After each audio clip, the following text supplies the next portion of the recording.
Let's get those kids in the kitchen. It's time to make samosas. Your first step is to boil your potatoes and mash them in a large bowl.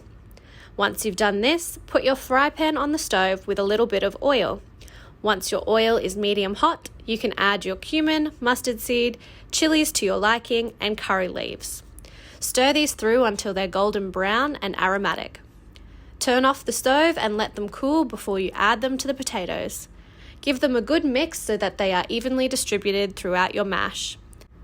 Once your filling is all prepared, it's time to thaw out your puff pastries.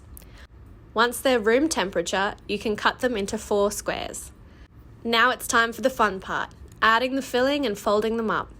We recommend adding maybe 2 teaspoons to each square and then folding them into a triangle as shown. You can put these in the oven, dip fry them, or air fry them, however you'd like them. We hope you enjoy.